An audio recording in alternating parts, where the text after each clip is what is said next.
Hey, this is Scott Steiner, Big Papa Pump, the Big Bad Booty Daddy, and you listen to ICOPOD, the best podcast going today. Holler if you hear me.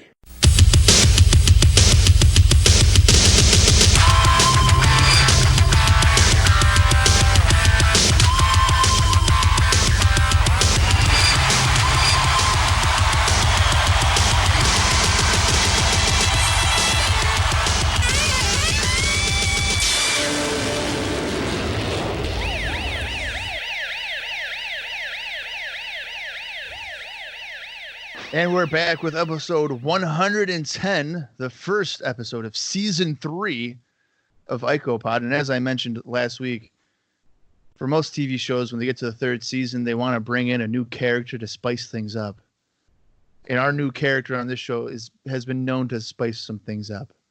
He's full of controversy. He is hated by many people. He's hated by 2 people that have started ICOPOD. He is referred to as being Hogan 98 money because he'll charge you an arm and a leg for a graphic or to change your website. He hates WrestlingRecaps.com. He hates Smoky Mountain Wrestling. Oh, yeah. But he loves his Impact and he loves his AEW. ICOPOD is being joined moving forward by Dallas Gridley. And, of course, Austin Skinner over in Orlando, Florida. You see there, Austin, you're already second fiddle to Hogan 98 money. Dallas, yeah, okay. Austin, how's it going? Well, thanks, guys, for having me on. Bob, everything you just said was fucking wrong, though. Except Smoky Mountain. I do, in fact, hate Smoky Mountain Wrestling. Yeah. But I love wrestling recaps. But the intro, you would have made it seem like I was like Vince Russo or something. But, you know, I'll accept it. That's actually what I was kind of going for. Well, if he was Vince Russo, he'd had to do some fucking horrible paintings. So I don't think you quite qualify for that yet. Yeah, Dallas, I don't think Dallas has incorporated or have seen the Vince Russo paintings. Have you, Dallas, or no? Oh, I absolutely have. Okay. You guys are telling me you wouldn't pay $3,000 for a kindergartner's drawing of Eric Bischoff and Bruce Pritchard? No, I would not. Okay, well, you know what? If he was charging $50, I would probably buy one just to say I had it. You're the exact demographic that he's going for, then. Yeah. Well, I mean, I'm not a complete idiot. I'm definitely not part of his brand, but okay. Shit.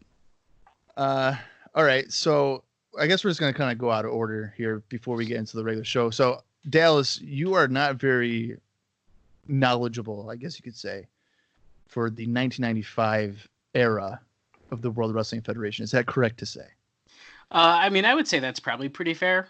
I mean, I've obviously seen some stuff, but you know, one thing I am actually looking forward to that I had to Google it last night to make sure I was right before I came on here and said it, is that the first In Your House takes place in 95. That is correct, yeah. So I'm actually really excited about that. It's because I just attended the WWE live show that you were at also last night at the War Memorial in Syracuse, New York, where the first In Your House pay-per-view was, which made me think about this. So I'm actually really excited about that because I think that's like a series of shows that it's like, oh, I've never seen every In Your House pay-per-view, but we can start. Yeah, well, actually at that same show, I managed to mention like 5 times to the people around me that I had gone to the first In Your House. And they were all like, oh, wow, you must be like really old. I was like, I'm only 30. It's not that long ago. 1995. Like the 90s has turned into the new 70s. It's kind of bizarre. Yeah. Well, to be fair, you both are fucking nerds because who goes to WWE shows anymore these days? Hey, man, $20 for a night of entertainment. I'll take it. Yeah, well, here's the thing, too. And I think Dallas will be surprised when I say this.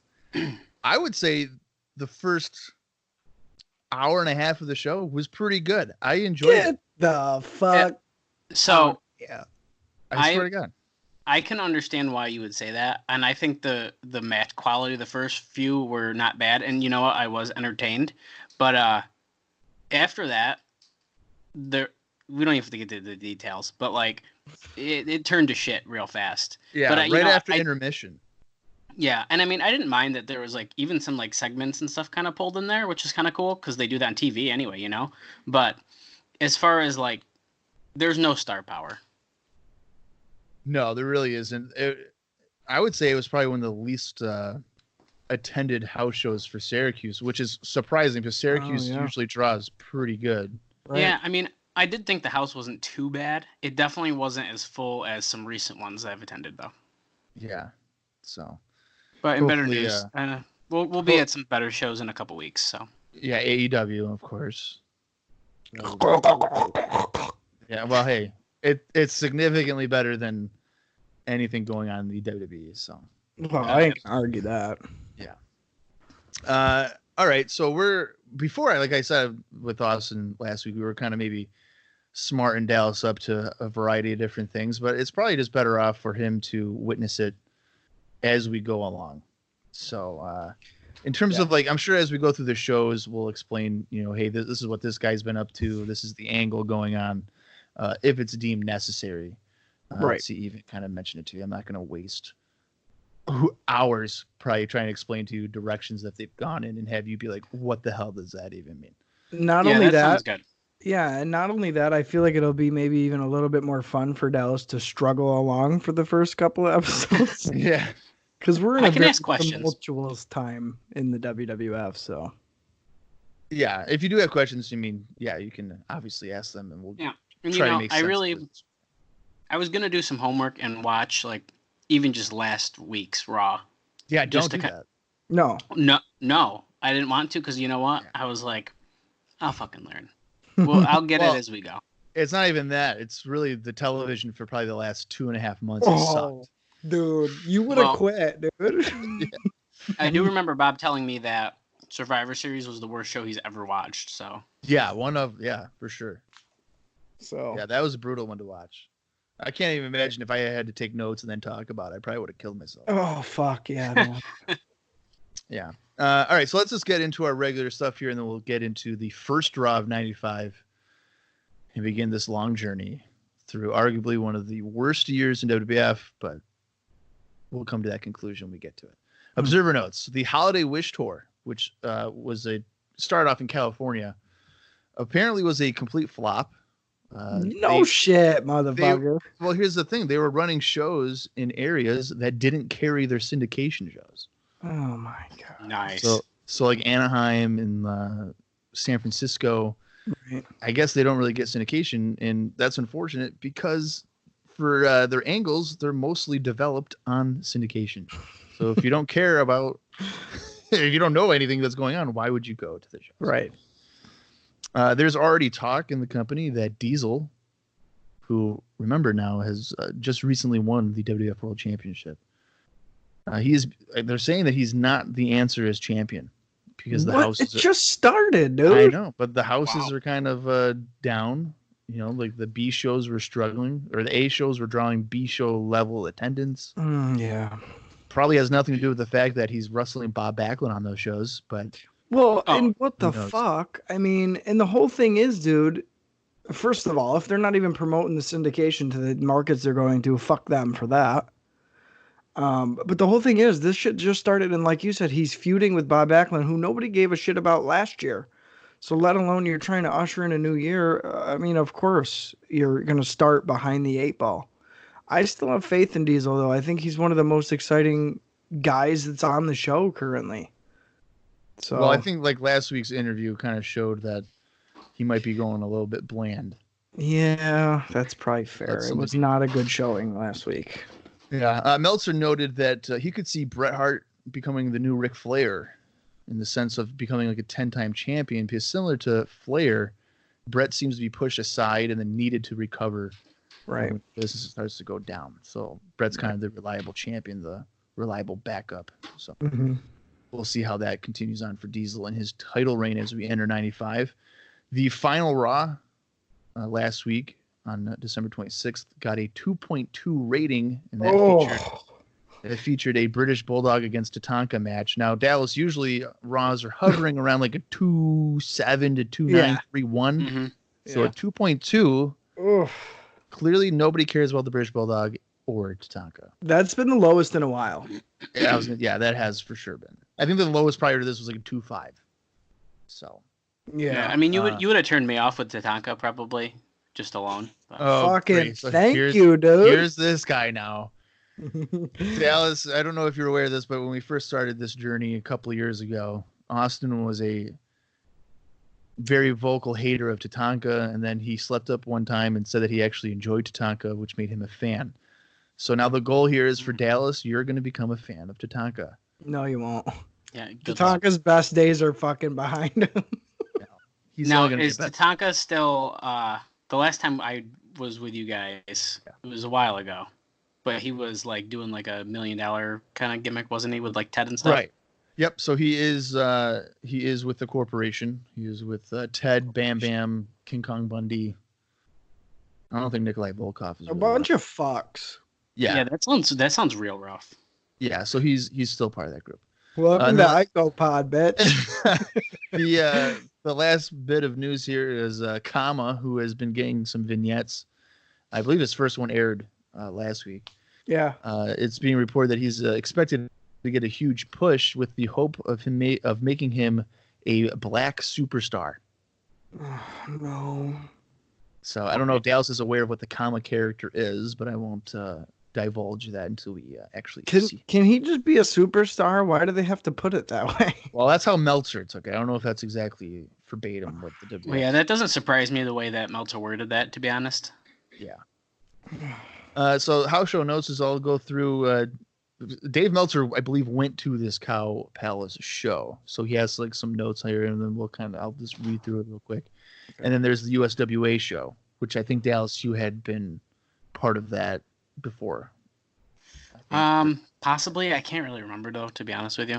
Okay, so then if it's not, then this will be your first time to see if you'll go to a USWA show when you probably don't know 85% of the people. Oh, you know what? Yes, we have talked about that. I've been around when we've discussed. Okay. I haven't watched any though.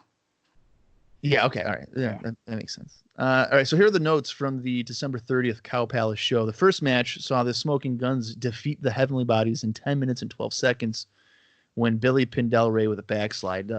Meltzer considers it a decent opener, but the finish was a disaster because somehow Billy didn't bridge or his bridge collapsed when Del Rey was on his back, and he never pulled Del Rey over. It was actually the referee's fault, knowing that it was the finish. He started counting with Del Rey caught on Billy's back.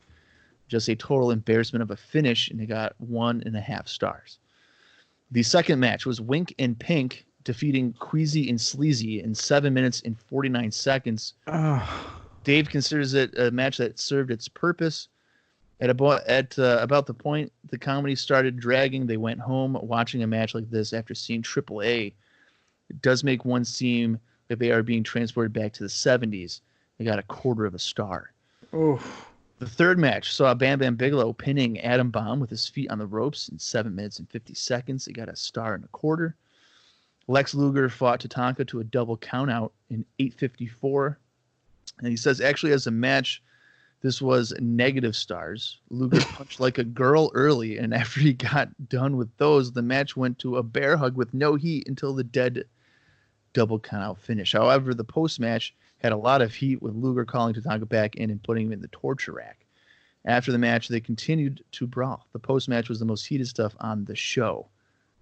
3/4 star. That's okay. Fucking brutal. That's not a good sign. If that's that sounded wicked good. The fifth match saw Aldo Montoya pin Brooklyn Brawler in 4 minutes and 43 seconds with a bulldog off the top. Just about every spot in the match was mistimed, although Brawler is the wrong opponent for a guy trying to get over as a young flyer. He got a -1 star. The sixth contest saw Razor Ramon retain the Intercontinental Championship by pinning Bob Backlund with a sunset flip. Ramon was the most over wrestler on the show, but Backlund killed his heat once the bell rang.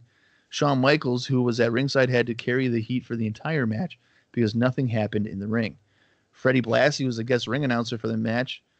To a polite reaction, he kind of describes that Blassie worked there in the 60s. There was only 1,600 people that came for this show, so that is definitely not great. That's pretty bad. Yeah, the match got 1 star.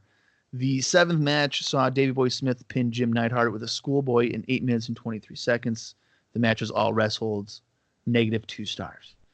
Ooh. And the main event saw The Undertaker pin IRS in 7 minutes and 39 seconds with a tombstone. A good ring entrance, although minus a lot of the usual special effects.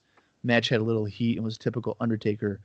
Only reaction was to his sitting up after moves, 1/2 star. Like hey, Dallas, you going? No, that show sounded like ass. Holy fuck, that's brutal, dude. Yeah, that sounded wicked bad. That is absolutely embarrassing. 1,600. Probably more people went to the War Memorial with you guys. For sure. There's more than 1,600 people there. Holy shit, that's fucking horrible. Yeah. All right. So all three of us would definitely not attend that show. And whoever did attend that show, I am sorry that you had to witness any of that. Hey, at least they got to see him sit up. Yeah, clearly that was the most over thing, or the brawl between Luger and Tatanka after their match. Or Pink and Wink in action, dude. Yeah, against Queasy and Sleazy. That's fuck off with that. I would, as soon as I saw that, I'd go to the ticket counter. Fucking, I don't even care if the shutters are down. You fucking, you poke on the little speaker. You fucking go, give me a refund because I'm fucking out of here. This is bullshit. Yeah, that was pretty brutal. Let's go over to the USWA and their show that took place on January 2nd, 1995, which is, of course, the same day as Monday Night Raw. And it's still in Memphis, Tennessee, Mid-South Coliseum, and it drew 1,400 fans for a gate of 8,200. The card featured the following matches: Doug Gilbert against Tony Williams, Tommy Rich squaring off against King Cobra, Bill Dundee squaring off against Scott Bowden, USWA Tag Team Champions PG-13 defending against Don Bass and Reggie B. Fine. The Moondogs squared off against Ron and Jim Harris in a loser never team again match. Jerry Lawler in singles action against Spellbinder. PG-13 doing double duty here, taking on Tommy Rich and Doug Gilbert. And the main event, the USWA Unified World Champion Sid Vicious defending against Brian Christopher. I think I'd be staying home. Like, I don't think I need to go to either show. I'm busy that weekend. How'd I know that was coming? I don't know, man. It's a lot like the last week's card that we went over for them. I feel like there's going to be some solid undercard stuff. But really, do we need to see Sid and Ryan Christopher again? No. Probably not. This is the second time, right? Yeah, second time in a row, dude. Unfortunately, I mean, I know I'm a USWA lover. Yeah. Along with my Smoky Mountain Wrestling loving. Right. But kind of like what you're mentioning here, Austin. If I already saw Sid and Brian. Right. I don't know if I need to see it 2 weeks in a row. And then the undercard doesn't really kind of excite me for really much of anything. So I think I'm going to skip out on this one as well. So probably for the first time ever, we're not going to go to any shows. We're going to save our money. Mm-hmm. So that's a relief. We're being mature adults. Dallas can buy more Funko Pops. I can buy more outdated wrestling magazines. And Austin, you can buy a couple more watches. Let's go into some syndication. This week, it's the continuation of the tag team title tournament, arguably the biggest match of the tournament. Yeah, that's right. The first round match is probably the biggest match. The Head Shrinkers taking on Owen Hart and Jim Neidhart. And this took place on the December 31st edition of Superstars. This is obviously Dallas's first exposure to the tag team title tournament. I'm assuming they might give you a rundown of the bracket.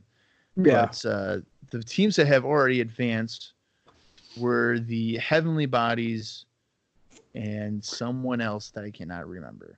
Oh, good. Awesome. So it's a really good tournament so far. Yeah. Yeah. Austin, who was the other team that advanced already? It's the Bodies, and it is bracket B was Sparky Plug. Sparky Plug is one person, so I don't know how in a tag team title tournament Sparky Plug would be the guy to advance. Just fucking go with it, okay? Maybe it's Sparky and Bob. He's doing double duty. Just fucking go with it, dude. Here, let me look it up. I want to say. I think didn't Man on a Mission like lose to somebody or something? No, it's fucking bullshit. Bam Bam and Tatanka, dude. Yeah, and then they beat Man on a Mission, right? Yeah. All right. So Bam Bam and Tatanka have advanced, and the Heavenly Bodies defeated the Bushwhackers. Yes. To advance as well. So the winner of the Head Shrinkers and Owen Jim match will take on Bam Bam and Tatanka. Lucky fucking us. Yeah. All right. So do you guys have the YouTube thing kind of ready to go to hit play or not? Yes. I sure do. Okay. I will count down from 3, and then we'll hit play. As I just noted, this is in fact on YouTube. So if you want to watch along, just type in Head Shrinkers versus Owen and Jim Neidhart, Superstars, December 31st, 1994. It's on Monsoon Classics channel. 2,774 views as of today. 3, 2, 1, play. All right, we got Owen and Anvil making their entrance with blue lighting. I don't really get that, but here they come nonetheless. Owen still has the towel that they threw in from the Backlund match. Yeah. So that's pretty funny. Oh, here's our bracket right here for you there, Dallas. Yeah, that's quite the card. Well, and so what's the winner of this tournament get?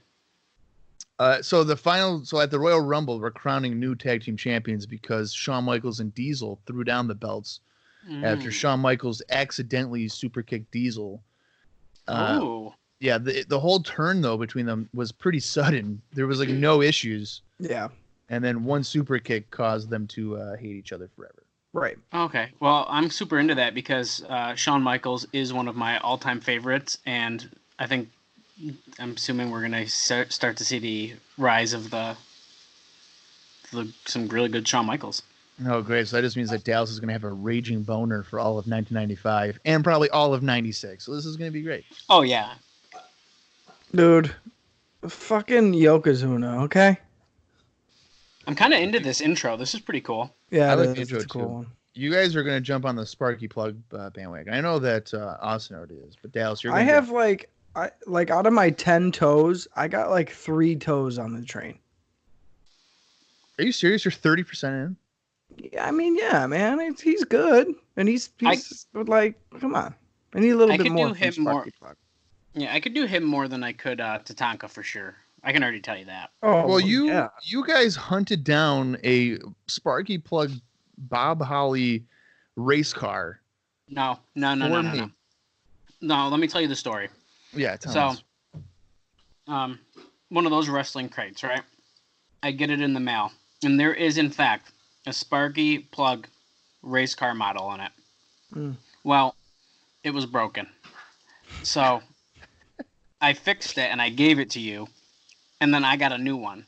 Yeah, he didn't want the broken piece of shit. Yeah, I didn't want the broken one. You gave me a broken one? Yeah, if you look, dude. I fixed it. So I gave you that because I know how much you like him, and I just got a new one. And he was like, fuck, I don't want this broken one. Who the fuck can I pawn it off on? This is ridiculous. And it'd be Bob Cowling Jr. I purchased the Sparky Plug action figure to go along with the race car. For how much? I think it was like $30. You got work, dude. Okay, I thought you were going to pull a Zack Ryder and do not want to disclose on the podcast. No, it was like $30. I discuss everything that I purchase. Hey, man. I'm not proud of it. Funny shit. Speaking of funny shit here, gentlemen, do we see that Fatu does indeed have boots on? So yeah, Dallas, I don't know. Yeah, I don't know if you're aware of this, Dallas, but the Head Shrinkers are just now recently putting boots on. Yeah, they would originally wrestle barefoot, but for some reason they have to wear boots and they don't know how to react to it. Yeah, it's like a gimmick. Yeah. Oh, okay, so that's like a new, like they storyline wise have to wear boots for some reason. Yeah, I don't know if it's been explained to us that they have to wear them. Well, that's really bizarre then. Yeah. Well, because I was going to make the comment that I feel like most barefoot wrestlers eventually put shoes on. Like they eventually all wear boots. I don't know if Yokozuna ever did. I don't think so. Yeah. I just think of I know Rikishi did a little bit. Yeah. Obviously, because Fatu here, but when he goes to Rikishi as well. Some basic action here in the ring. Fatu taking over for Anvil in the ring here, getting some offense in. Yeah, the Sion and Neidhart start there was pretty good with all the shoulder blocks, I thought. Yeah. Some big man wrestling. I have a feeling we won't see Owen too much in here. He'll kind of let Jim do the heavy lifting. Who do you think is going to win? Do you think Owen and Neidhart going over? Originally, that was what my bracket was, but not now, because fucking what's their names went forward. Tatanka and Bigelow. Yeah. Yeah, suddenly Fatu is also a breakdancer now. This has come out of nowhere. Yeah. That sort of makes sense, Series. As we know. We know obviously what ends up happening, so it kind of, it makes sense. Yeah, but before they were just like savages who didn't speak English, and then at Survivor Series he breaks out a breakdance move, and we're what the hell has happened? You gotta turn him babyface somehow, you gotta make the crowd cheer for him. They do stupid dance moves, and it works. Well, they turned babyface back in May. Okay, well then I have no fucking idea. Oh, shit. Fatu goes up and over. Jim pulls the ropes down and levels him with a clothesline. On the outside here.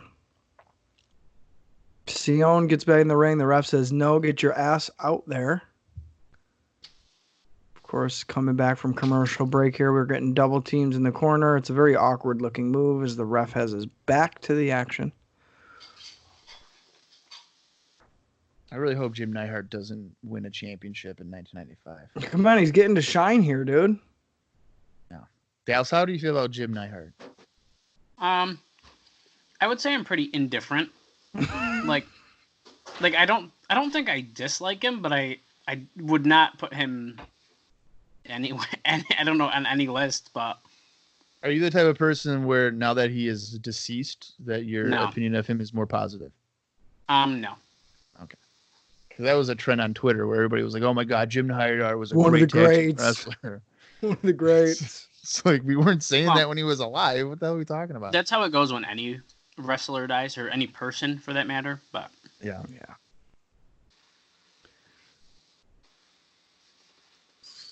Foot in the face here. Suddenly, the boot shots to the head are having an impact on the head shrinkers as well. Yeah, that's a little bizarre and a departure from before.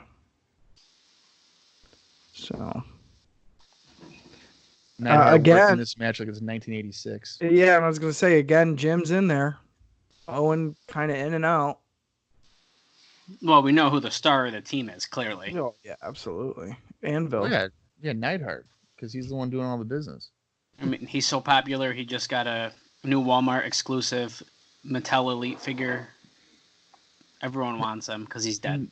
No, yeah, I bet you there's still shelves and shelves of him in there. Are you making a joke, Dallas, or did he really get that?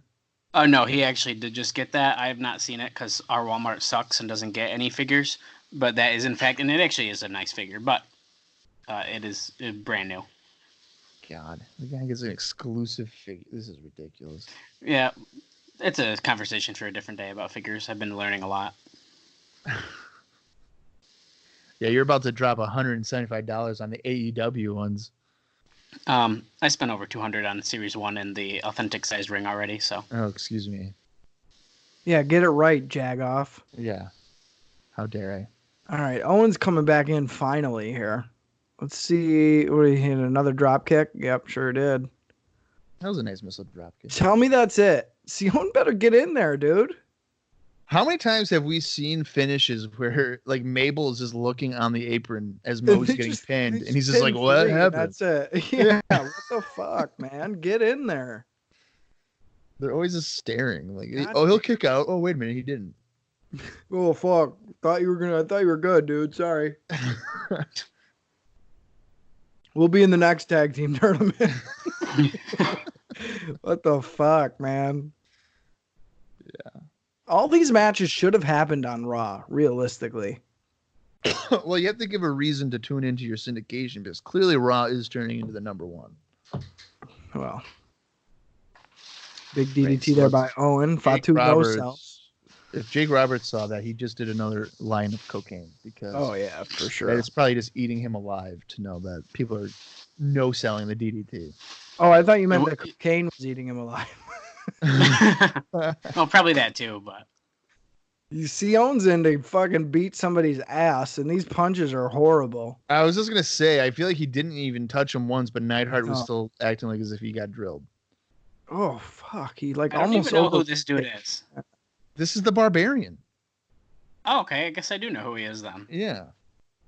I wouldn't have guessed that, to be honest with you. Yeah. He like over rotated on a power slam and then just killed Neidhart with He's excited, man. He hasn't wrestled in years.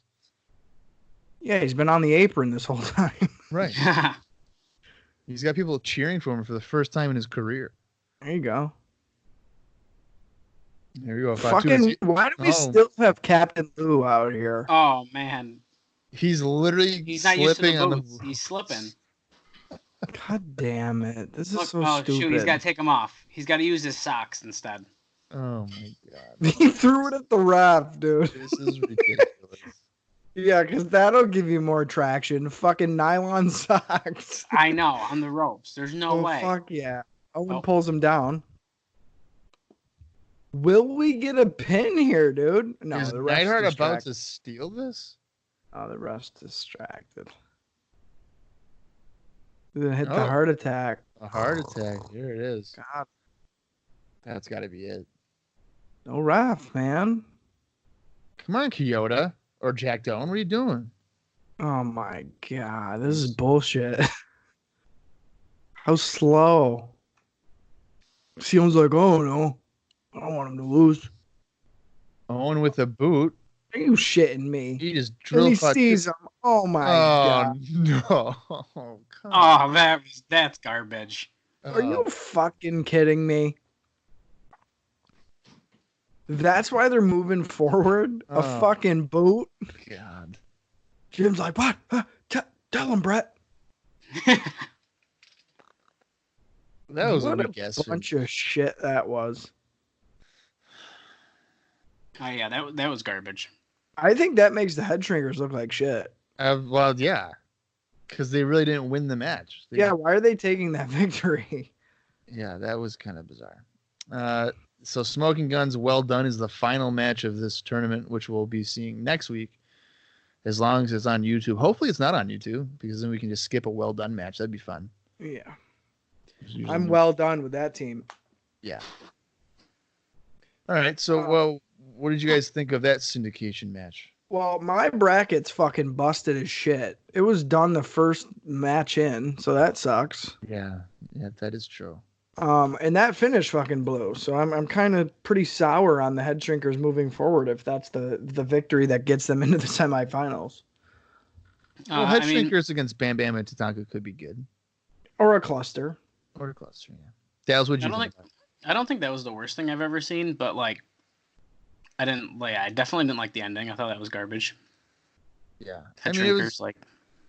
it was. I can't even say it was really decent. It was just a match that happened until you got the garbage finish for the head shrinkers to advance. It just kills it, dude. Yeah, I think the best course of action there would just be for Jim Neidhart to take the pin, because no one fucking cares. Even when the guy dies, no one cares about him. So no one's gonna care about him even when he is alive. All right, well, that's a little aggressive, dude. Well, I can say that because he can't listen to this. And Natalia, I know, is a longtime fan. She secretly told me that she hated her father. So, that's why this is I don't know about all that. It's damn known. it. It's very well known. Right. All right, so here we go. This is the moment that we've been waiting for 2.5 years. I can't believe it. To get into 1995. We've been waiting for 2.5 years for Dallas to even listen to our podcast, and now he's actually joining it. Yeah, what the fuck, dude? It's like Bizarro World. This is just full of just craziness right now. Well, just think, if you asked me back to 2 years ago, I would have been on here the whole time. Yeah, well, we didn't want to look like we were desperate. We wanted you to kind of court us, and right. It took you 2 years, but you finally picked up what we were putting down. I mean, you're not good with signals, I guess. No, I guess not. Yeah. Also, you lucky bastard. You kind of got to skip a lot of bullshit to start in 1995, so I'm a little envious of you. Yeah, yeah. I mean, I guess I'm not really sad about it. So yeah, like 93 was kind of brutal in spots. Yeah. Yeah. 94, the second half was fucking. You could have fell asleep and got more action than You some really of that could've. bullshit. You could have Yeah, that's missed. pretty bad. You could have missed the second half of 94 as long as you watched the first half of 94, and then You're nothing would have been different. Yeah. Basically After 6 months. SummerSlam, don't watch. Yeah, 6 months, probably almost 6 months of 94 is just Yeah. the same shit. It's pretty great. Lazy booking if I've ever seen it. But all right, here let's get into this. January 2nd, 1995, Monday Night Raw. The runtime for this is 46 minutes and 23 seconds. Mm. Do you guys have your network all squared away and ready to go? Oh, I sure do. Yeah, I'm ready. Okay, cool. I'm going to count down from 3, and I'm going to hit the good old-fashioned play button, and we'll start this journey. Here we go. 3, 2, 1, play.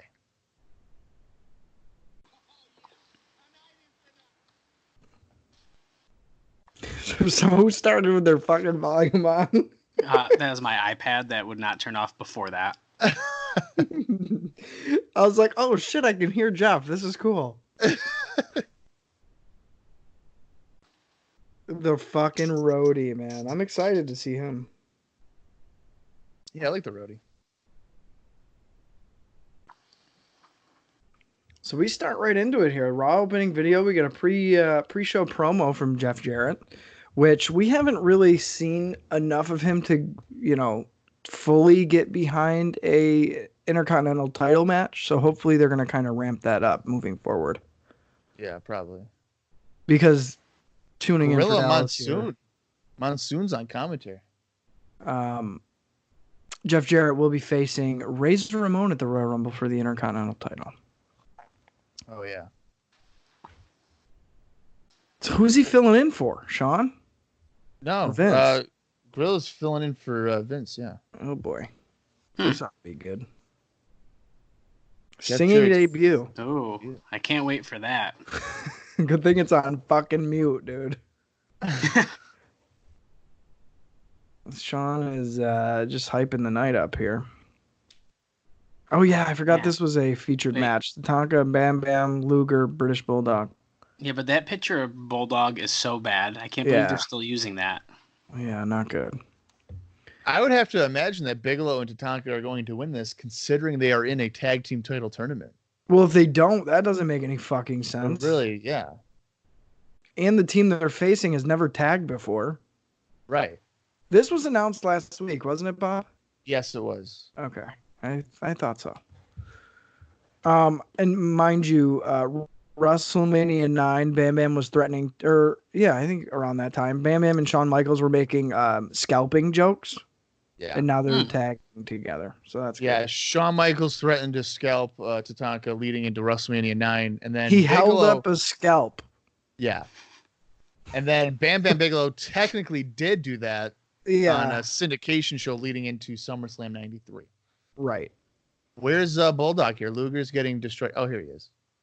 It's like, fucking A. Here he comes. Oh, he's got the ponytail. That's a good look.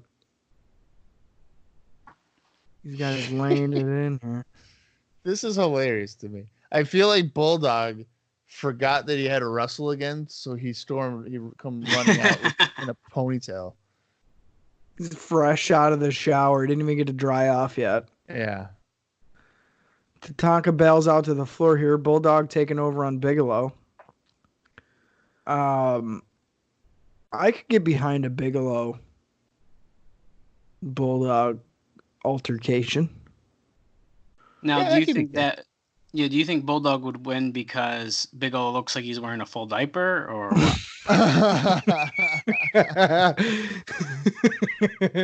Well, Bulldog would win for sure because Bigelow hasn't really done much of anything for the better part of a year. Not a goddamn thing.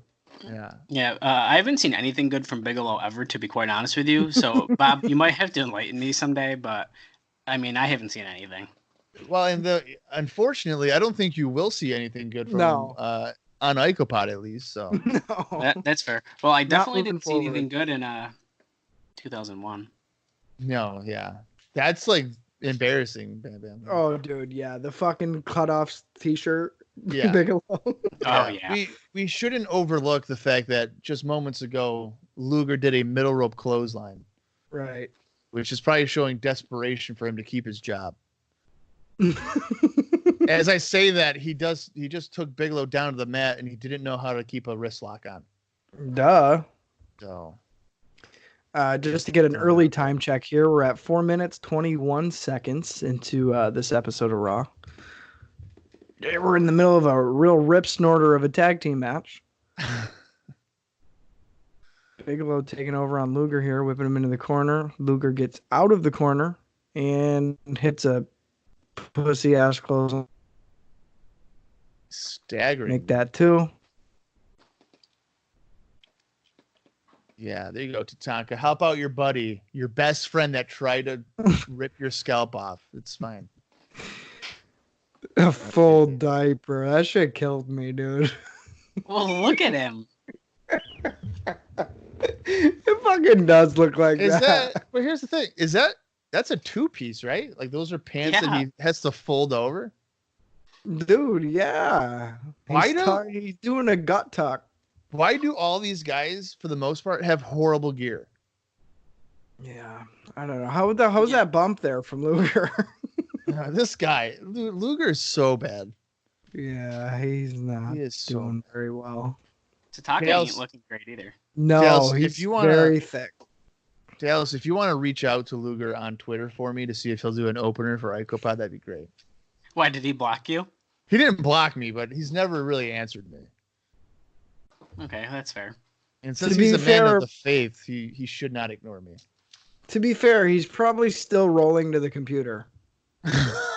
he just got. Well, he's definitely rolling. Yeah, I mean, he just didn't get to it. Yeah, dude. His floor is uneven, so he just keeps on rolling back because it's uphill. Great.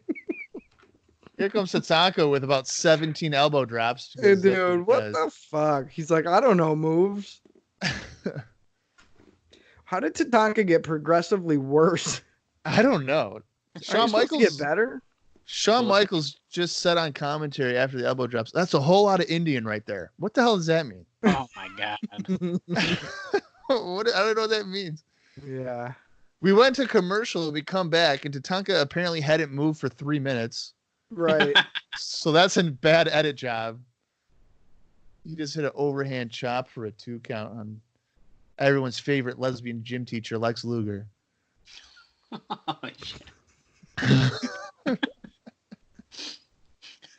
These two have been working most of the match here. Yeah.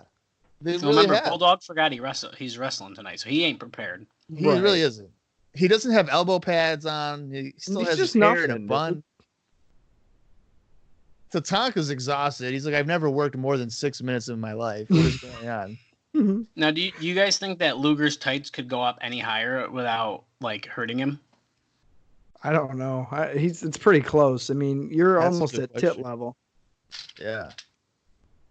Well, him right there wincing, that's because of the wedgie. Right. That has nothing to do with the chops. Well, half the time his ass cheeks are out.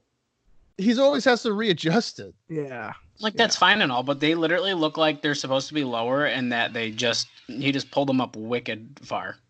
Yeah.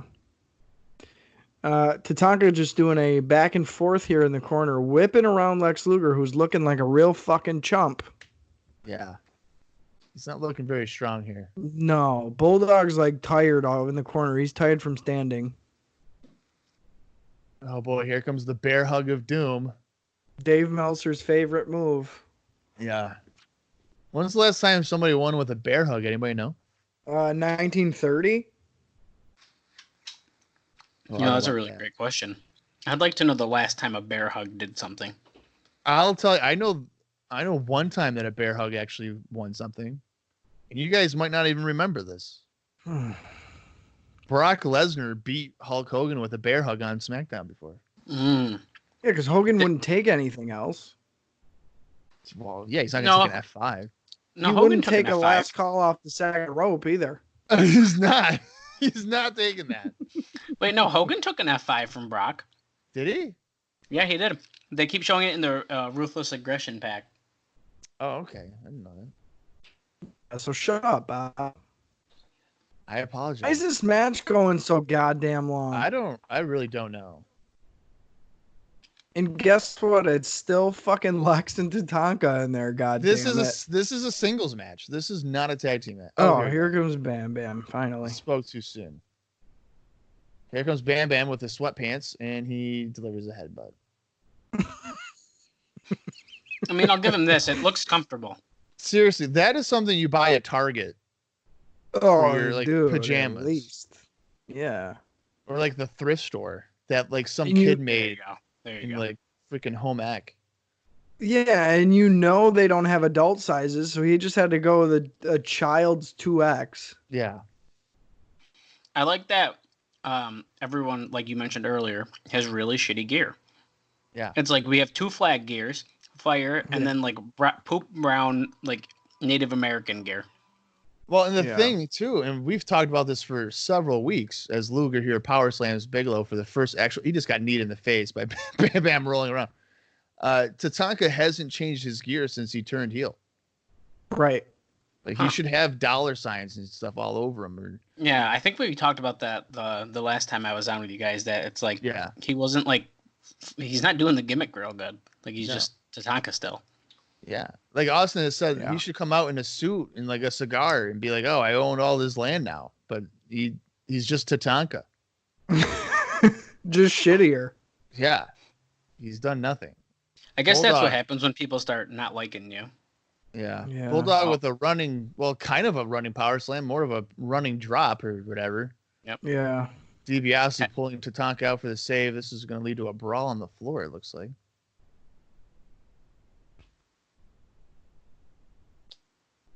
All men out of the ring here. Yeah. We're going to get a count out. Refs keep going. Yeah. That's no one's rolling in. All right. Get ready for his arms to wave for the 10. That's it. Oh, there it is. There it is. Double count out. The little wrist jiggle. Yeah. I'm really happy that we sat through a 10-minute match for absolute no conclusion. Yeah. Yeah, that was a lot. Well, really, once again, they booked themselves into a fucking corner. You got one team in the tag title tournament and one team of mid-card faces that have first-time teaming. Yeah. What are you going to do? Just stupid. Yeah, well, I mean, I would think you would put over the team that could become the tag team champions. Exactly. And the whole thing is, I almost feel like it's to the point where they're booking matches to pop a rating, and then, we'll figure it out after. Yeah, oh, absolutely. You know. Oh, here comes the Royal Rumble report with our good friend Todd Pettingill. Let's see what shirt he's wearing today. Okay, he's wearing a vest. He kind of looks like a pirate. Oh, yeah. Yeah, a lesbian pirate. With that French collar right there, that's definitely a pirate outfit. I'm going with a theme today. It's called lesbians. Bulldog's looking like a lesbian. Luger's looking like a lesbian. Todd Pettingill's looking like a lesbian. If you're a lesbian listening to this, you can send us an email and tell us how you feel about WWF in 1995. Dallas is shaking his head no. He's already regretting this decision to be on ICOPOD. I just didn't know what to say for that comment. You just said. Yeah, we were going to skip right over that. Okay, thanks, guys. So, Dallas, usually on these little segments, Todd will let us know, obviously, what's going on at the Royal Rumble. And he's been giving us names recently, and it's, your usual names of people. And yeah, he might do it again, but I'll just tell you right now. What do you think the chances are that Dick Murdoch will win the 1995 Royal Rumble? 0% chance for that one. Okay, yeah, because he makes it seem like Dick Murdoch is a dark horse, that he could potentially win this match. I don't even know the last time Dick Murdoch was in the WWF to even justify such a claim. Yeah, that's pretty ridiculous. Yeah, and his picture that they use is hilarious. It looks like they took it like, hey, is that Dick Murdoch? And then he turns and then they take the picture. That's what it looks like. Yeah. So that's something you have to look forward to. We're going to see him in the 1995 Royal Rumble. No, I don't have my closed captioning on because it's not working, so I can't see what they're saying. But Pamela Anderson's picture just popped up also. Yeah, so she's gonna be there at she's Royal ringside, Rumble. correct? Yeah. With Diesel? Yeah, no, I think she's there for the Royal Rumble match. Oh, okay. I'm thinking of something else then. Yeah. So here we go here, like we were talking about at the top of the program, Razor Ramon versus Jeff Jarrett for the Intercontinental title. Really no backstory whatsoever. They've had a couple interactions as far as in-ring, but there really is no story involved. So awesome. We've seen two of their matches, but they were both at Madison Square Garden where nobody else would have seen them. Like it wasn't televised. Right. So there's no real angle between these two. I don't understand what's going on with that. Huh. Right. That's good. Hopefully we get some more names announced here. Let's see what happens.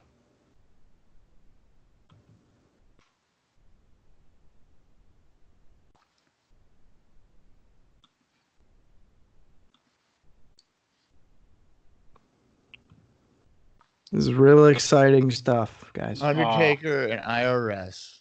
I cannot wait for that. Is he still on the, you still have to pay your taxes if you're dead? Yeah. Isn't that like a thing?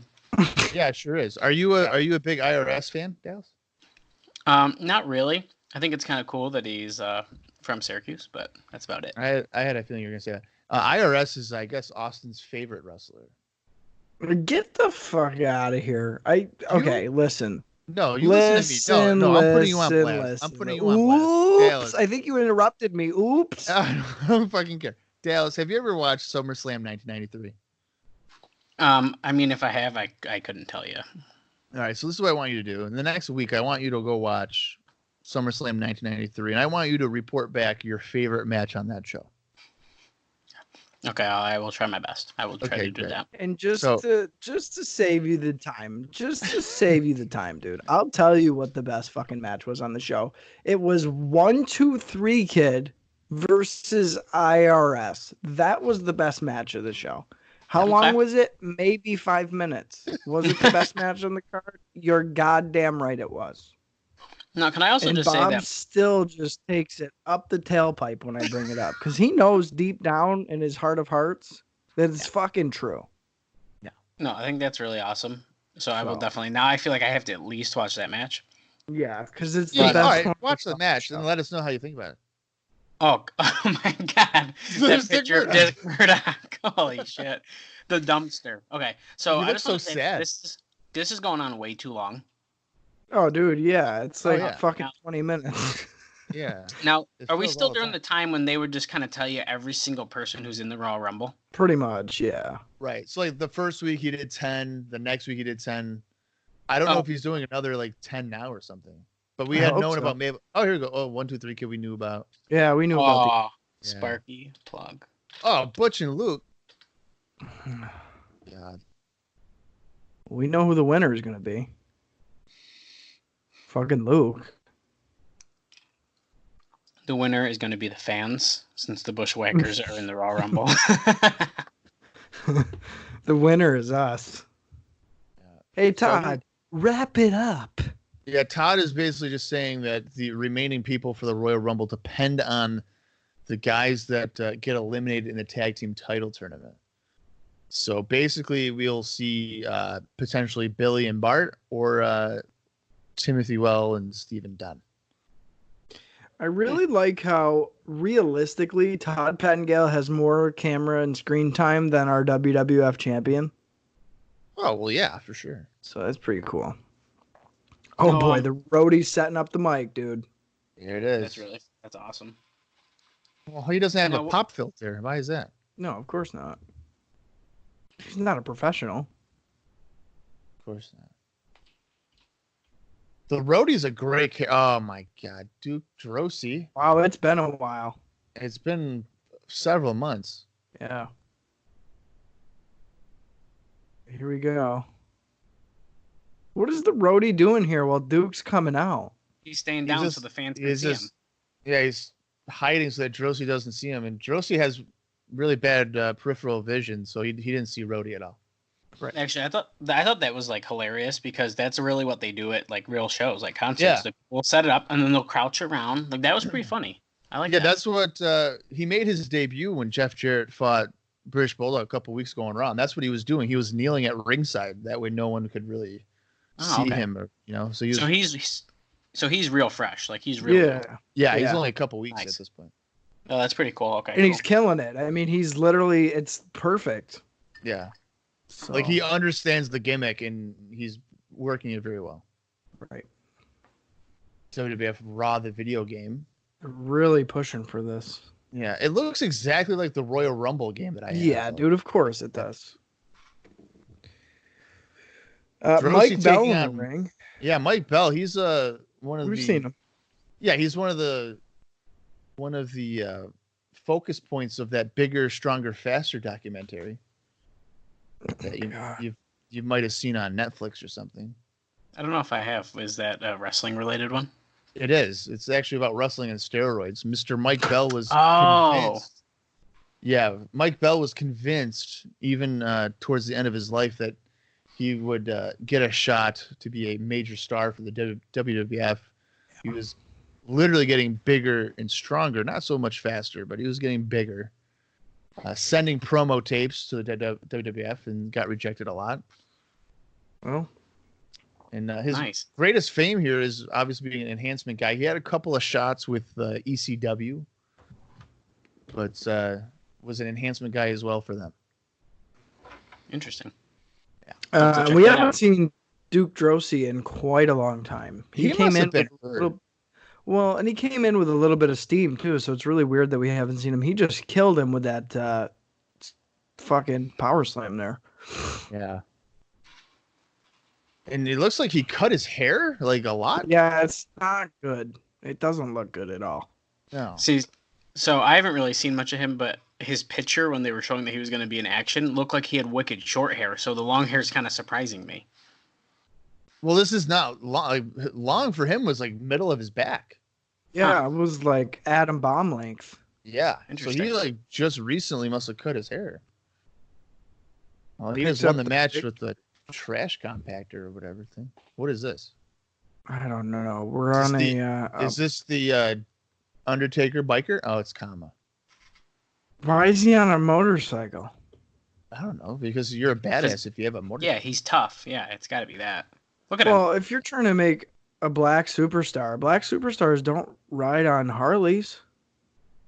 You don't know that. It's like a white guy. I don't.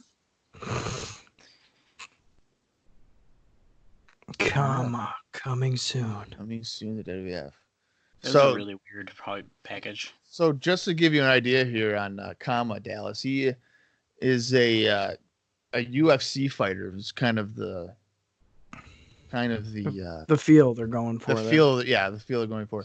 And I had mentioned that Dave Meltzer had noted that the WWF is kind of taking from a UFC fighter by the name of Chemo to make him a star. So if you ever were to look up Chemo on Google or anything, you'll probably see a similar look for the two guys. So that's what they're going for. Right. Interesting.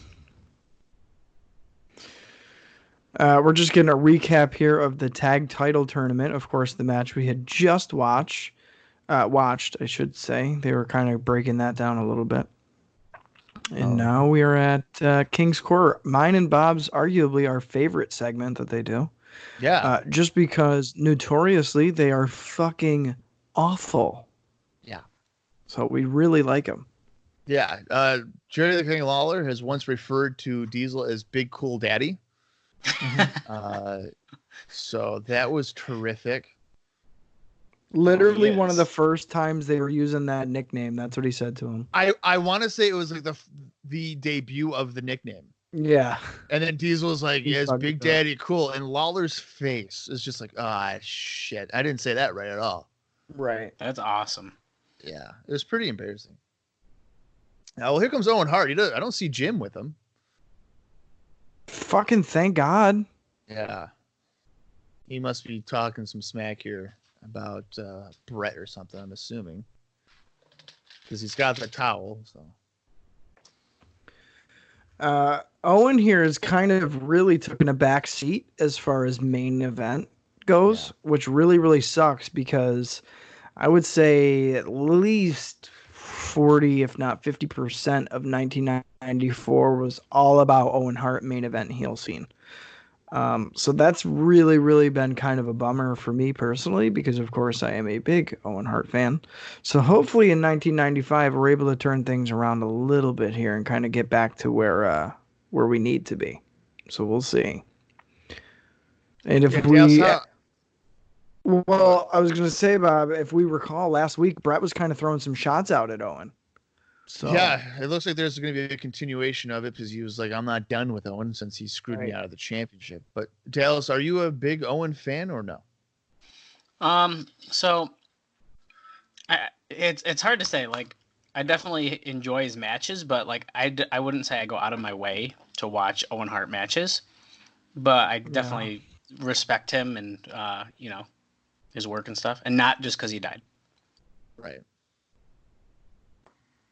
And Owen's just kind of giving us a highlight of his 94.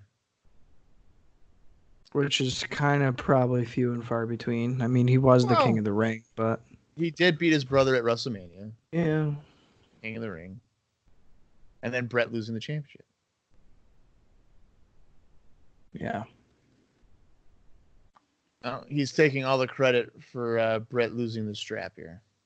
Of course, master plan.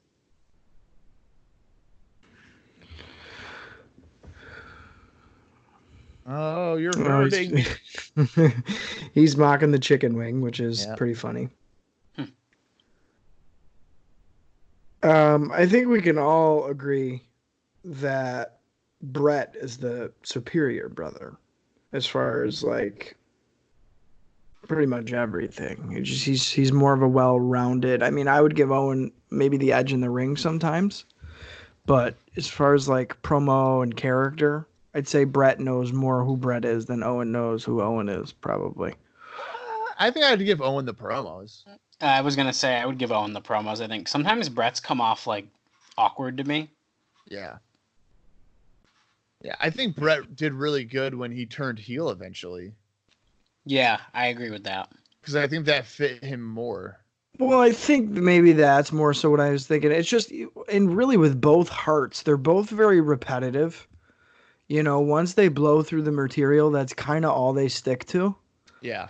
And that's something that plagues both of them. It's really obvious. It's like, okay, I have this set amount of information, and if we go any further, I'm just going to kind of circle back to that set information or those same phrases. So I think that's something that they both kind of struggle with. Because really think about it, how much interview time are they getting in Stampede Wrestling? Probably not a whole lot. And he wasn't getting a lot of promo time when it was like the Hart Foundation. Right. I mean, yeah, it's bare minimum. So Owen's getting the crazy eyes here. Yeah, Owen's promising that he will be the WWF World Champion and he will not lose it. He's a winner and he's always going to be a winner. Well, Owen's going to retire as the WWF World Champion. That's genius. So he's going to pull a Bob Backlund, you mean? I guess. Yeah. Well, here's the thing. If I was Owen and if I were to win the championship, I would immediately retire after winning it. Right. Well, I feel like you'd have to. Yeah.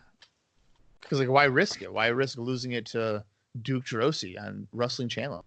You know, you don't want to risk it. Is he trying to grow out a beard? It's definitely getting scruffy. Yeah, it's definitely getting scruffy. Which, you know what they say, if you're a heel, you gotta grow a beard, brother.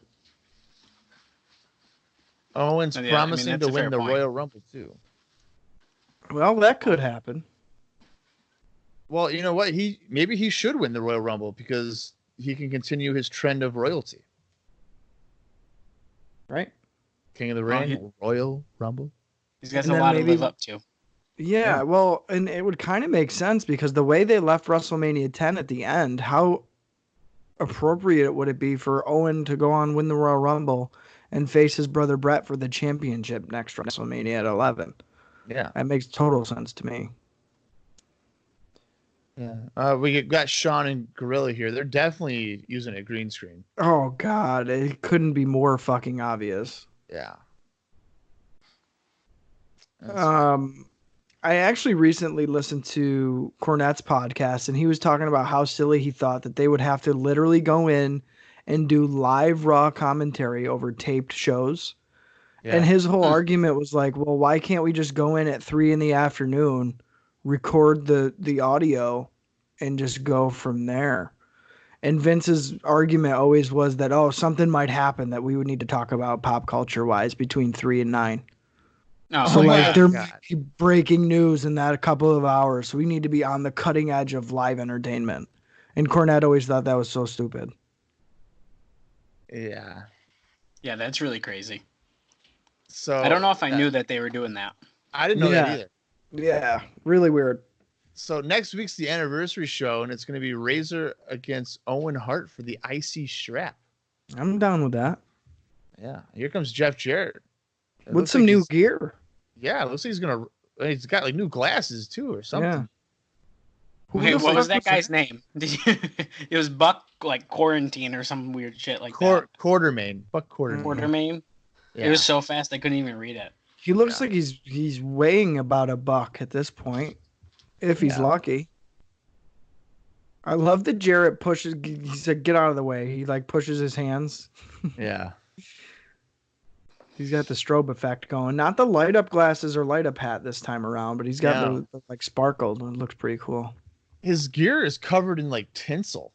Yeah, I would say from the neck up, fucking killing it. Neck down, no, not so great. He's looking like a Walmart Christmas tree.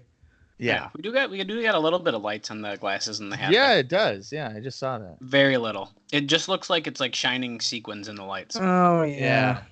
Yeah. So are we going to get a sing-along before the match or after the match? Probably after, right? I would say after, yeah. Yeah. The roadie in the ring there, feeding him his wire for the microphone. Wait, there is no wire on the microphone. Yeah. It's a cordless mic. He just takes it. All right, so who's going to possibly win this? Could Buck surprise us all and beat Jeff Jarrett? No, yeah, absolutely not. All right. Why else would they book this? Way to dream big, Dallas. God. Yeah. Well, just look how Jeff Jarrett's dressed. How can you not hate him right now? I feel like the gear is like 85% of the heat here. It has to be because like I like Jarrett, but holy shit, I would boo him so hard if he came out. If someone came out like that, like today, I'd boo him. I'd be like, what are you wearing?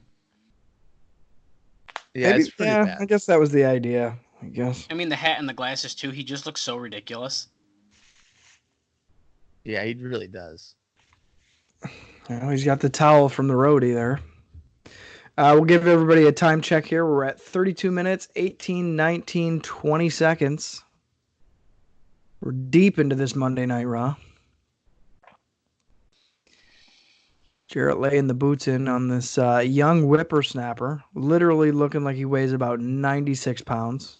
Yeah, well, Buck Quartermain is a Impact Wrestling alumni. Is he? Yeah, he was part of the Florida shows at the Impact Zone. Okay. Oh, I don't know if I knew that. Yeah. I don't know how I knew that. That just shows you I probably know too much about this stuff. Oh, he sandbagged him big time on that back body drop. Yeah, a little bit. That's okay. He's learning. Yeah, this is like his second appearance for us. Although I don't know how you can sandbag it when he's 85 pounds. Jeff should be able to lift that. Yeah, well, that's the thing. That's why Jeff still just threw him right over his head. So yeah.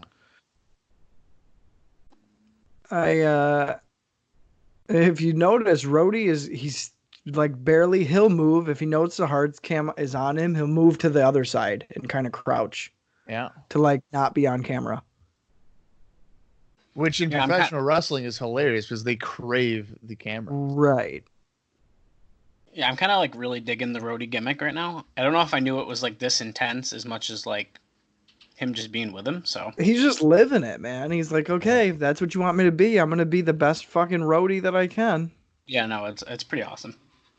But like right now, he's not even in the shot where typically a manager would definitely be in the shot. Yeah, like Alpha would be like playing to the camera and out eating chicken. Absolutely, or something. Like you'd see him down on the left or whatever. Yeah. Well, Jarrett with the superplex looks like he's going to go for the good old-fashioned figure 4 because he can't come up with a finisher of his own. That's the worst figure 4 I've ever seen, I think. Well, I think The Miz has done a worse one. No. Wait, did he already win? You're not wrong. Yeah, he just tapped out. The guy tapped out. All right. Not a strong showing there for Jeff Jarrett. I mean, pretty fucking basic. Yeah. Quartermain's acting as if he just tore his ACL, which I don't know if a figure 4 would really do that to you. But is he going to sing on the top rope? No, he's not. Okay. No, I was hoping he would. Who's playing the guitar? Him? I would have to assume so. Yeah, Rhodey's not going to play an instrument. He's just there to make sure the music's good. He's just plugging all this shit in. Oh, you go to commercial break there. Well, the mic's not high enough, you jag off. And neither is his guitar strap because he's got to keep holding it up. Yeah, Rhodey's kind of botching it here. Oh, there you go. This ought to be fucking good. He's doing a mic check here.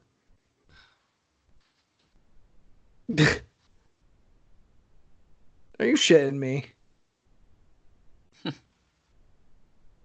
I love that these guys are getting this fucking TV time to do this. They're just doing a mic check here. Is the guitar even plugged in?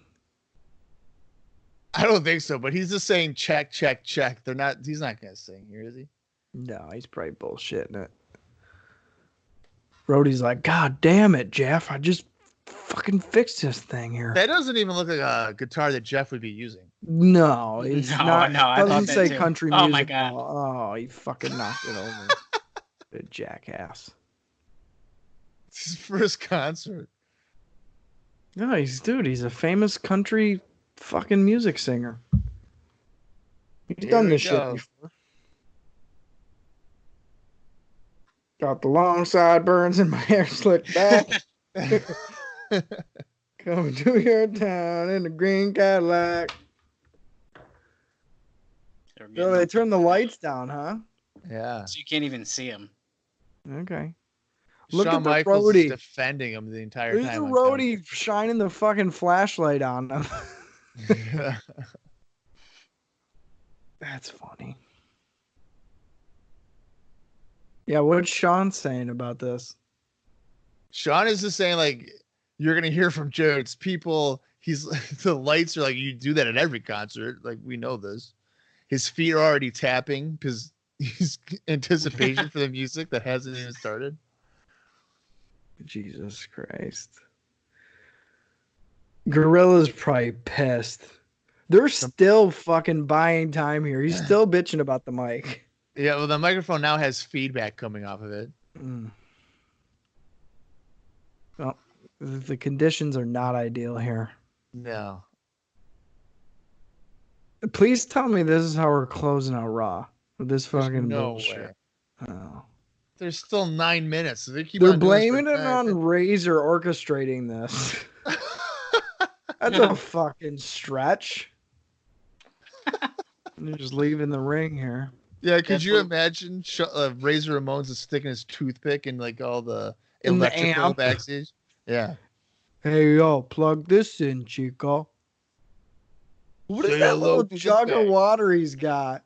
It's like a mini jug of water. Who the fuck is this J-Bro? Super Dave Osborne. In Las Vegas, Nevada. Bob, who's this fuckface? Please tell us. I'm not really sure. I know he was on Howard Stern before. Why does he look like fucking Johnny Ace? I think he's a stunt guy. Oh, you're right. Look at his outfit. It's like an Evel Knievel outfit. He's a stunt guy. Where He doesn't have any eyebrows. We're in some random ass casino in Vegas with a fucking Sopranos looking motherfucker talking to this stunt guy with 2 bodyguards next to him. Oh, there's one of them. Go ahead, Dallas. I was gonna say that one on the left, once they go back to Super Dave, looks like a even fatter Bruce Pritchard. Yeah. Oh yeah. Yeah, it does. What does this have to do with? Oh, well, he just got punched out. What does this have to do with wrestling? No, so they're just kind of promoting his new. This is his TV show. No. There's a laugh track and all this stuff that was being played. So I think he's got a show on USA Network, and that's what he's doing. This reminds me of the boxing thing. They're like really trying to cross promote. Whoa! Shit. Yeah. What in the world? This guy's an idiot. They just showed a clip of him crashing into what looked like a set of windows in a shopping mall or something. Yeah, I don't understand what that just was. Yeah, he just said that you would have to look in a microscope to see the mistake that he made on that. To see him go through a freaking window. Oh, cool. Oh, interesting. What in the fuck is this? Wait, why are we going back to this tag team match? It must be a win. Wait, what? It's already happening? Wait, we already watched this, dude. Yeah, this already happened. What in the fuck is going on here? So they've came back out to finish the match. And they demanded. Wait a minute. Okay. They just said that they demanded the match to continue, but we've had a couple of matches in between them. Well, that's what I was confused about. Was this like unused footage? They were like, hey, by the way, this shit happened too. No, so what I'm thinking happened is that after the brawling on the floor, they continued the match, but they edited it to where it wasn't a continuation. Yeah. Yeah, it's here instead of right after. Yeah. Well, this is the stupidest thing I've ever seen then, because this match already went on too long. And we're already not invested. Like, that's already done and over with. Well, yeah, I was way past this. Right. There's going to be at least another 5 to 6 minutes of this. God damn it. I thought we were done. Well, now we know why Bulldog didn't do shit. He's probably going to do a little bit in this now. Yeah, because we still got 6 minutes left of the goddamn match. Oh, my God. So Tatanka and Lex here are kind of taking care of business. Tatanka comes off the ropes, hits a clothesline on Lex, who sells it like he literally just got shotgun blasted. Bulldog, hair still tied up. After all night, you would have thought he'd do it in a Bulldog fashion. He says, nope, I'm wearing the ponytail tonight, brother. Bam Bam gets tagged. It's growing on me. It's not for me. I think I'm going to contact Hal Haney and ask him if he can do a portrait of Bulldog with the ponytail for me. Oh, man. No, dude. Bam Bam hits a falling headbutt here, standing up. I think it's one of the stupidest moves of all time. This is ridiculous. Not devastating at all. It would hurt you more than your opponent. More than the guy. Yeah. Well, yeah, he wasn't even headbutting him in the head. It was his shoulder. Yeah. Right. I mean, it works for like the head shrinkers because, they're... It's like the gimmick. Their skulls are apparently stronger than ours, but... Right. I don't know, dude. I'm not a fan. Maybe, you know what? Speaking of Hal Haney, maybe I'll have him draw a Lex Express and I'll send it to you, Austin, because I know you were a huge Lex Express fan. Only if it's the bus and Luger is nowhere to be seen. Huh. No, he's got to be like, you know what I'll do? We're gotta go to commercial here. I'll have him draw one with the Lex Express and the driver of the Lex Express. Oh. Yeah.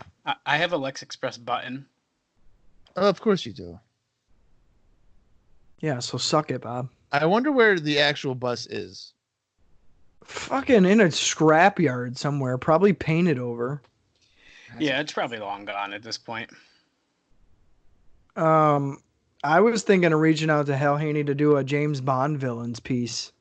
It's like 50 James Bond villains. I thought that would be really cool. Well, do you want me to tell you how much that commission would cost you on the air, or what? Yeah, well, because like I think you've told me off the air, and it's like, well, that was a good idea in theory, but right. Yeah, I mean, I thought about it too, and like, for my own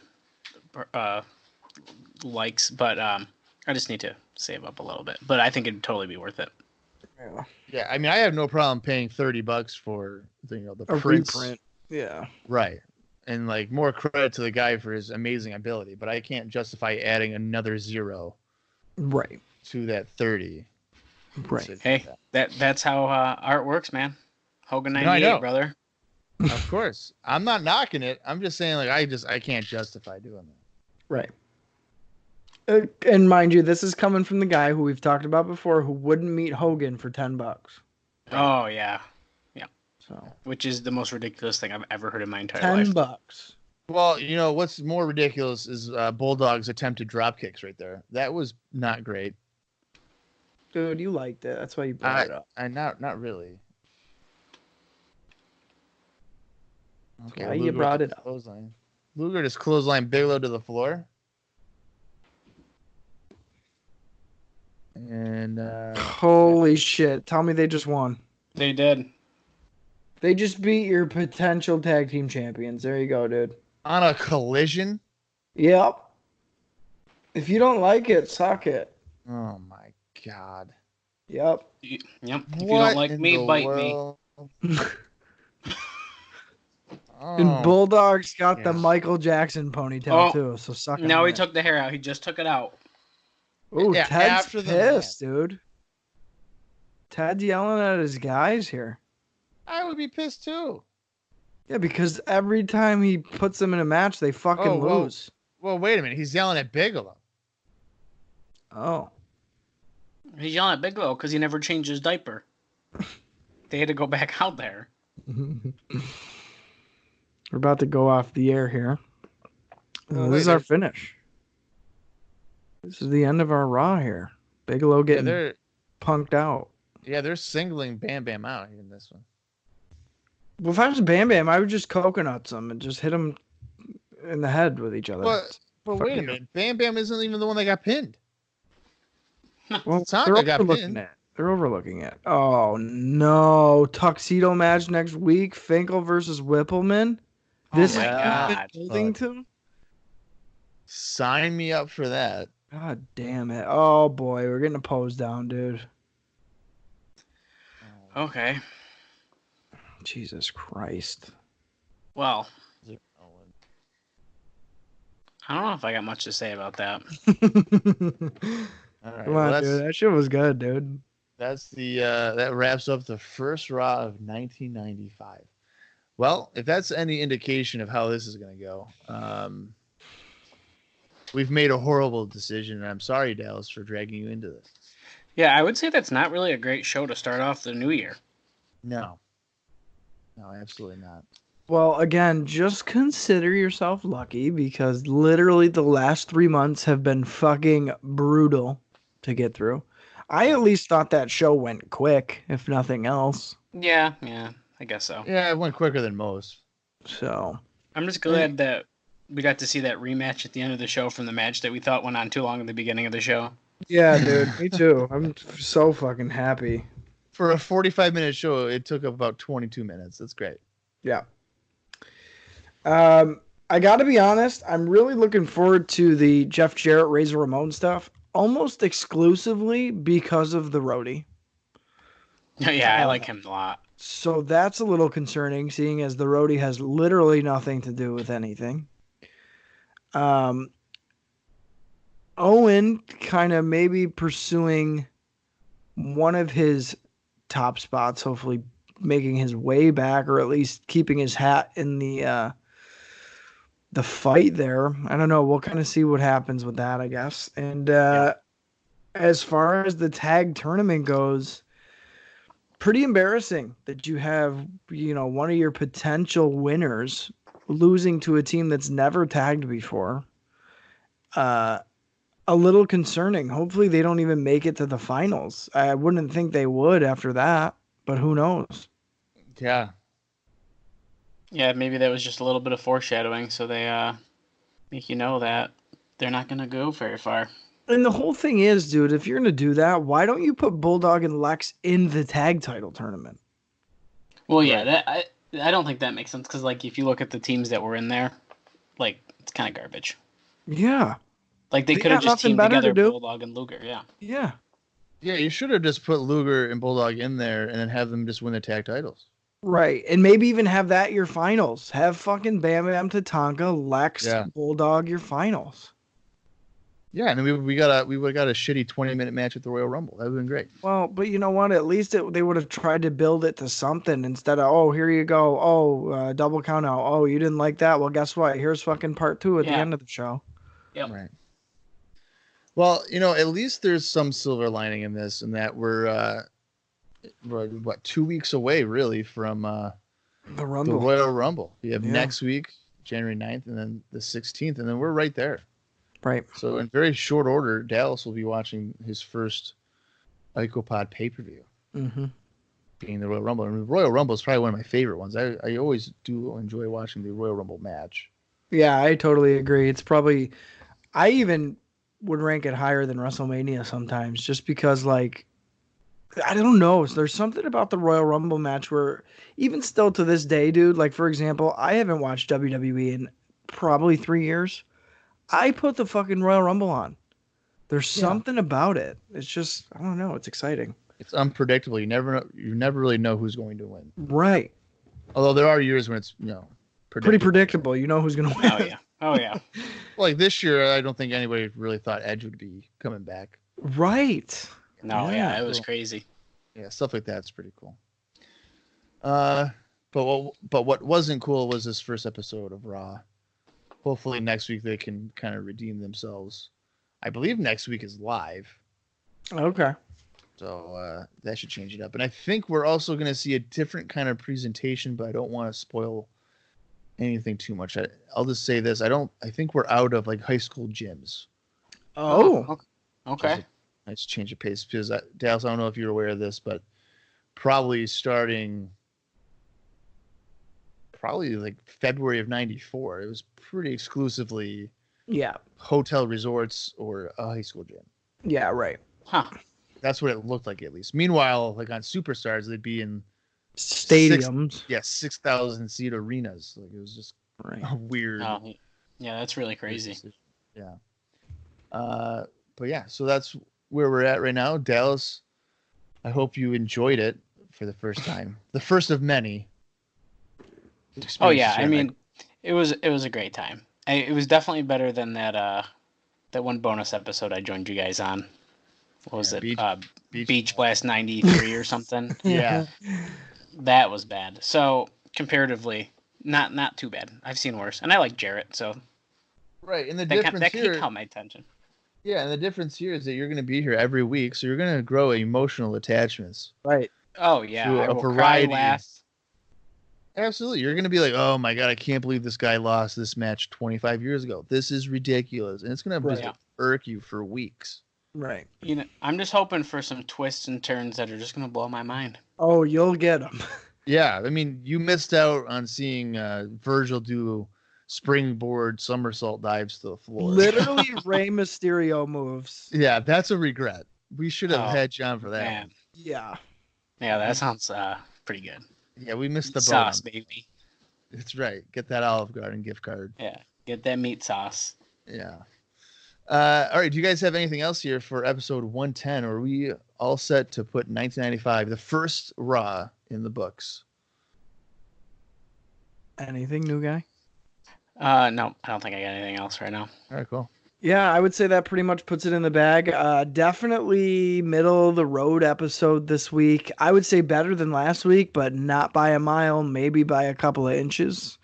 It's going to be slow, I think, moving into the new year. And really, once WrestleMania's road begins, so I'd say Royal Rumble, a couple more weeks, hopefully we'll ramp it up, because it feels like, especially last year, it's like, all right, let's book a really good WrestleMania. And then a couple weeks after that, it might be good. And then hey, I don't know, we'll try and book again at WrestleMania next year, and we'll just fill in the blanks. Yeah. So hopefully moving to a more steady pay-per-view schedule, which is what we have to look forward to this year. Okay. It'll be a more solid storytelling base than, hey, here's WrestleMania, here's all the main stories. We'll give you 4 months of content, and then the other 8, you're just gonna have to make do with the breadcrumbs that we throw to you. So I am looking forward to that. I think the dynamic between the three of us will be pretty interesting moving forward. Dallas, do you have any early favorites from this first episode as far as guys? I mean, I know you're a Jarrett guy, but yeah, I mean, I've always liked Jeff Jarrett. Of course, obviously seeing Razor Ramon next week will be fun. I like him. I'm not a big, like I mentioned earlier, Bigelow fan. Tatanka, no thanks. yeah. Luger's like, he's okay. And yeah, we'll just leave Bulldog where he is right now with his weird ponytail and stuff. Okay. Because like, I would put Bulldog in the same category as like I'm putting Owen. Like, I don't dislike him, but I ain't going. You don't go out of your way. Yeah. No. Yeah. And me and Dallas are very similar in the fact that we pay attention to like the details. So we'll notice like bullshit ass. Oh, what are those weird armbands? Or like, oh, his hair looks weird today. We're very similar in that case to where Bob is like, oh, since when does he do that move? So it's going to be interesting as we all pick up on little different things individually. Moving for sure. So I would say, other than that, Bob, let's get the fuck out of here. All right, sounds good to me. For Dallas Gridley and for Austin Skinner, I'm Bob Conley Jr., and this has been ICOPOD. You gotta hear it.